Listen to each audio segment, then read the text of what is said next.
Et bonjour frères et sœurs, bienvenue de retour dans nos efforts de mieux comprendre la Bible, qui veut dire en partie de pouvoir lutter avec des parties difficiles de la Bible. Surtout en rapport avec la loi.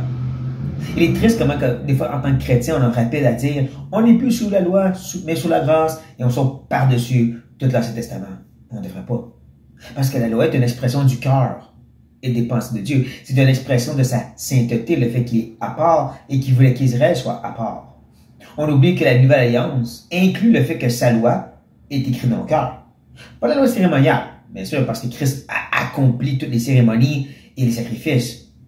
Mais n'empêche, la loi qui exprime la sainteté de Dieu, son cœur glorieux, est bien écrite dans nos cœurs. Donc on veut lutter avec les parties difficiles de cette loi. On veut réfléchir donc plus bibliquement. Aujourd'hui, j'aimerais regarder la loi en rapport avec le mariage, le remariage, le divorce, le remariage et le re-remariage. Oui? Oui. Voici qu'est-ce qui s'est dit dans le Deutéronome. Si ce dernier homme la prend en aversion, après s'être marié bien sûr, écrit pour elle une lettre de divorce et, après lui avoir remis en main, la renvoie de sa maison, ou bien, si ce dernier homme qui l'a pris pour femme vient à mourir, alors le premier mari qui l'avait renvoyée ne pourra pas la reprendre pour femme après qu'elle ait été souillée, car c'est une abomination devant l'Éternel.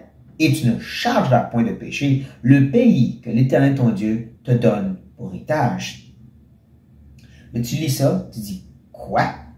Ça semble un petit peu dur, cette idée que le premier mari ne peut pas reprendre sa femme si elle vient se divorcer, et encore plus si son deuxième mari finit par mourir.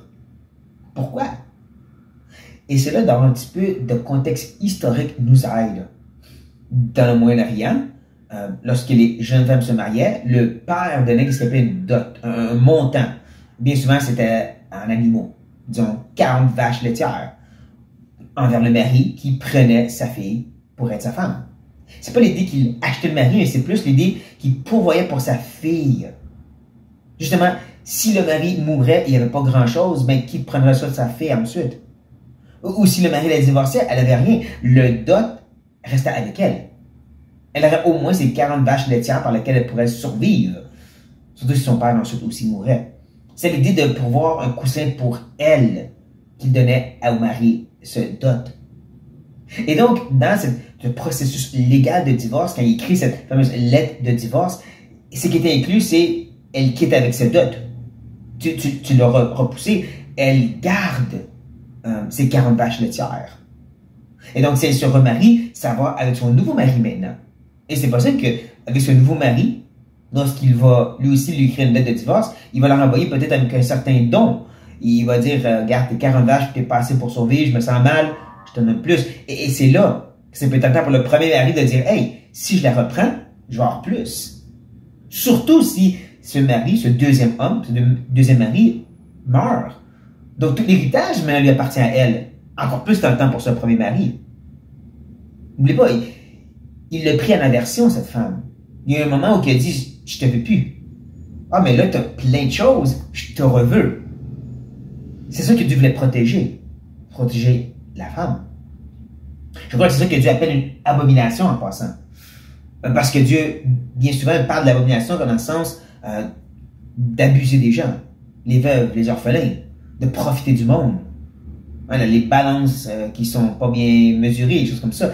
Dieu est contre le fait d'abuser du monde. Je crois que c'est pour ça qu'il appelle ceci une abomination. Ce premier mari qui veut juste qu'il repousse sa femme, maintenant qu'il la voit plus riche, il dit, hey, je la veux.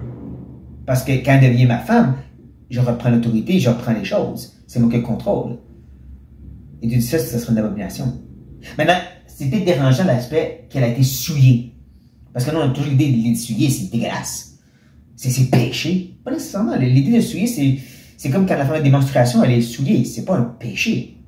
Mais c'est quand même l'idée que dans l'aspect de cérémonie, de l'aspect religieux de la loi, il y a une certaine impureté. Il y a un certain souillement, il y a un certain afin que c'est plus pur. Encore, c'est pas péché. La femme était avec un autre homme. Et on sait que dans les liens sexuels du mariage, il y a quand même une connexion particulière qui se fait et là, est avec un autre homme. Donc, c'est pas, dis-moi, elle est souillée dans le sens, elle est malsaine, elle est impure, vraiment, elle est pécheresse. Mais c'est vraiment l'idée, elle était avec un autre homme. Elle était avec un autre homme parce que tu ne voulais plus. Parce que toi, tu trouvais qu'elle était justement impure. Ben là, si tu reprends, dis non, c'est correct maintenant. Non, il y a une certaine souillure dans ça. Donc, je crois que c'est un peu là que Dieu arrive quand il parle qu'elle était souillée. C'est pas dire qu'elle est dégueulasse maintenant, c'est plus de dire il y a un aspect où que tu ne l'as pas voulu, elle était avec un autre homme, de la reprendre, c'est inapproprié. Sans dévoiler être en désaccord. Mais quand tu regardes justement l'idée qui parle aussi que l'héritage, Dieu prend le temps de mentionner l'idée de l'héritage, ben c'est encore, la femme elle a au moins quelque chose, et là tu veux y prendre. Bien souvent, c'est la partie de la loi en rapport avec le divorce et le mariage.